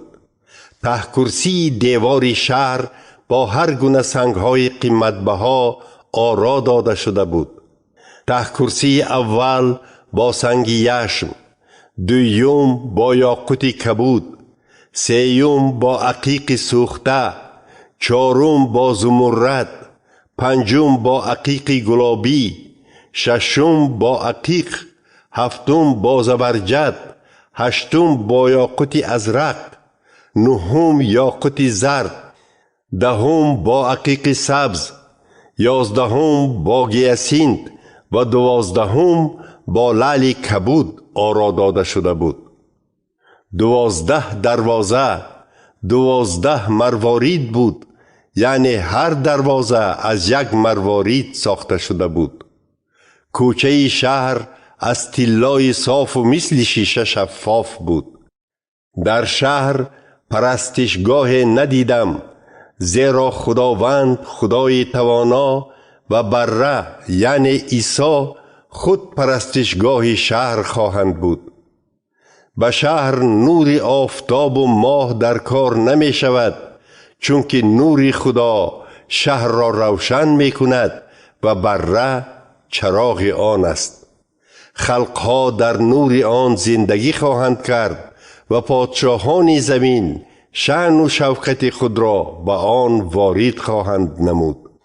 دروازه های شهر روزانه هیچگاه بسته نمی شوند و در آنجا شب نخواهد بود. شأن و شفقت خلقها را به آن شهر می آورند، اما هیچ چیزی ناپاک و هیچ کسی بدکار و فریبگر به آن داخل نخواهد شد، بلکه تنها آنهایی که در کتاب حیات بره نوشته شدند.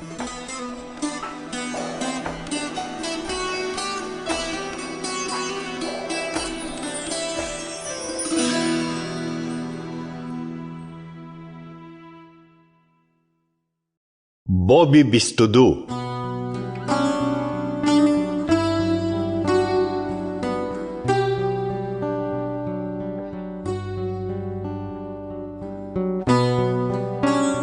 سپس فرشته به من دریای آب حیات را نشان داد که از تخت خدا و بره یعنی عیسی جاری می شد.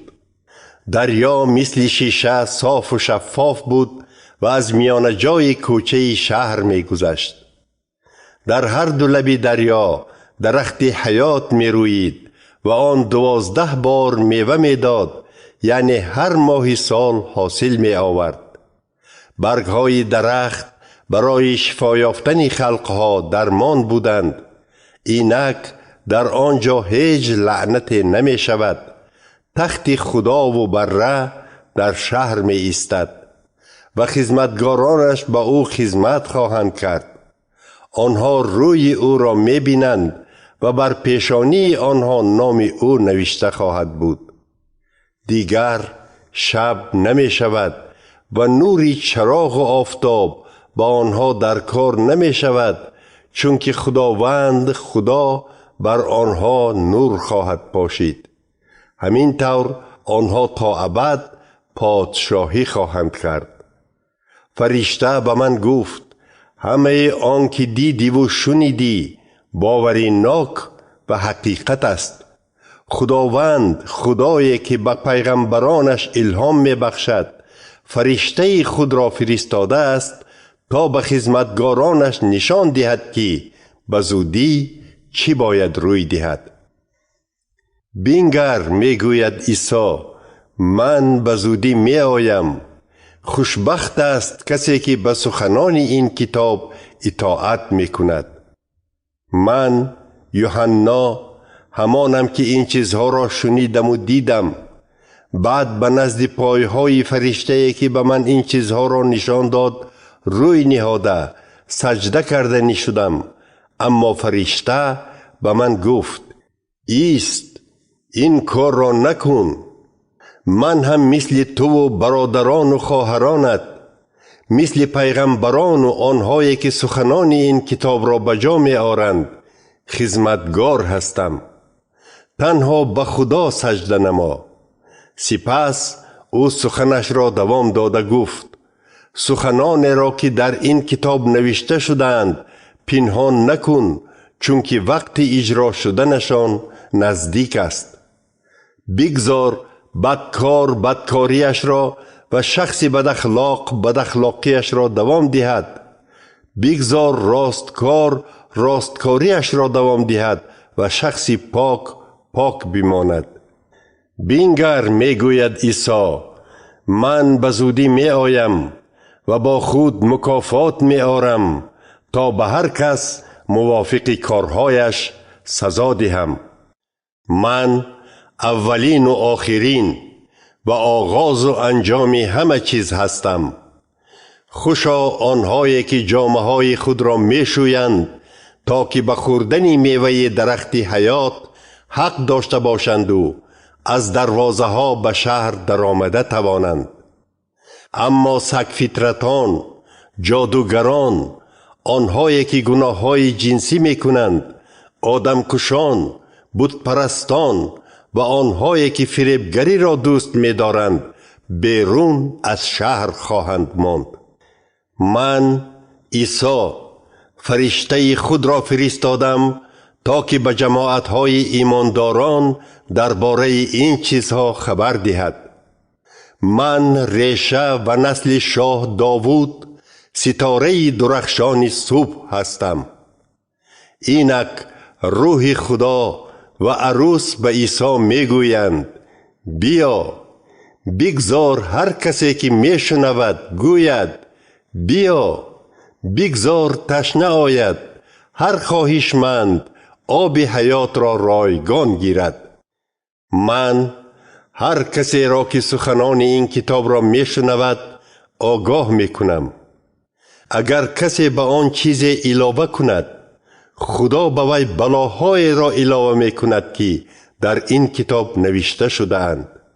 همچنین اگر کسی از سخنان این کتاب چیز کم کند، خدا وی را از درخت حیات و شهر مقدس که در این کتاب تصویر شدند بی نصیب می گرداند. شاهد این چیزها می گوید: بله، به زودی می آیم. آمین. بیا خداوند عیسی، فیض و مهربانی خداوند عیسی به همه شما باد.